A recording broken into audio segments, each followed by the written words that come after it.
do you ever have quiet conversations, or were you ever able to have conversations with these people kind of off camera in private and just say, hey, you, I have a long tradition of being on your side, and I'm talking about things that I would think we can agree on, and yet we can't because they seem to bring an opinion of you or what you're talking about with an agenda to that. I mean, do you ever have those conversations? Are you ever able to try to get in your head, or is it just this Well, kind of a let me mass say, media thing again? Or there's two kinds of people.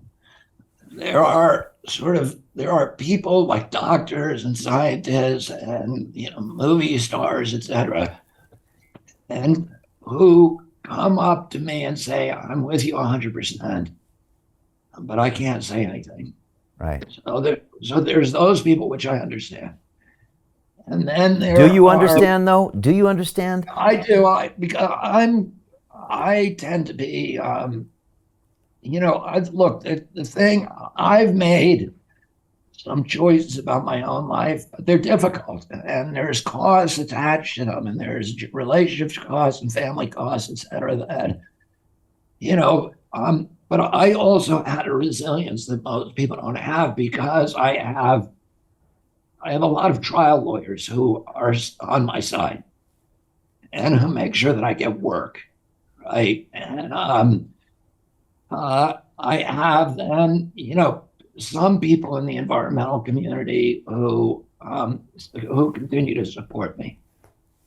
And then I have friendships and I have a long track record. And so no matter how much they try to hurt me, I have a greater resilience than most people. But if you're a doctor, if you're an actor and you come out, you are out of work and your entire platform is removed. So you can make one statement. It's not going to go very far, and you're going to get hammered, and then you're off the grid and silent forever. Hmm. And you probably didn't do that much good. So I have compassion for people who feel like they can't come forward, and I don't judge them. But there are other people. Most of the people are actually subsumed in orthodoxy. And when you are in that orthodoxy, it's a religious like belief where it does not allow you to hear criticism of it. That people, there was a bunch of it's like Stockholm syndrome. They lock you up.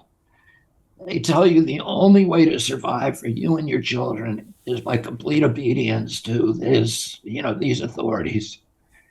And the people who are being locked up and abused become grateful to their captors, and they come to see anybody who interferes or criticizes their captors as a dangerous person, who's endangering their lives, who's immoral, who's bad, and they won't listen. They literally, have their fingers in their ears going, no, no, no, no, no, no, no. They're not. That, I think, is something that anybody like yourself, I know you know what I'm talking about because I know that you've tried to talk to people who are rational adults who have always shared values with you and watch them get up angrily and leave the room or leave the table. And you're like, wow, what just happened? Well, that's what happened. I mean, orthodoxy is an ingrained trait.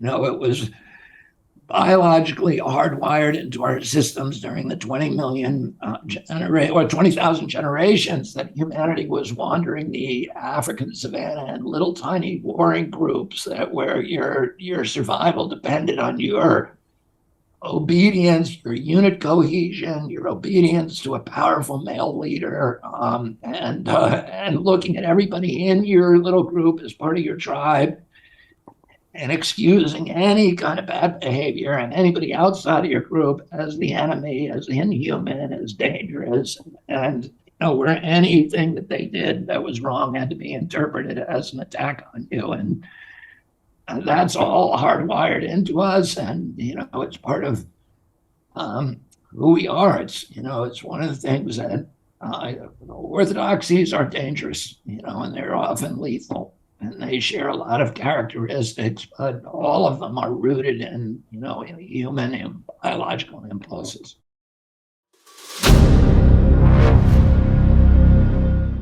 I'm looking for partners, collaborators, colleagues who want to join forces with me around the globe and create real value, generational wealth, and financial freedom for everyone else around the world. Get involved in the cryptocurrency markets, get involved in the NFT markets. This is your moment. Life all comes down to a few moments. Don't let this pass. Now it's not too late. Next year's going to be too late. Ultimately, this is about freedom. That's the way I see it.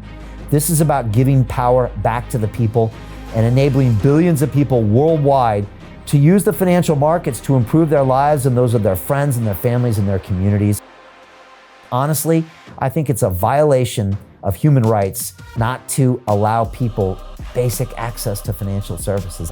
Because right now people are being kept in the dark, they're being robbed of education, and it's a travesty. And so I'm looking for people that want to join me and be a part of this solution. And that all happens inside the DeFi Academy. The gains my students are making are absolutely amazing. Double, triple digit gains in the first month alone. That's amazing. This will change your life. Now is the time to get involved. I'm going to tell you exactly how my students in my academy made money in the last 30 days. I'm talking about real trading results. And let me just whet your appetite a little bit. Let me hit you with some numbers. I'm talking Brendan from New Zealand is up 68.77% on the month.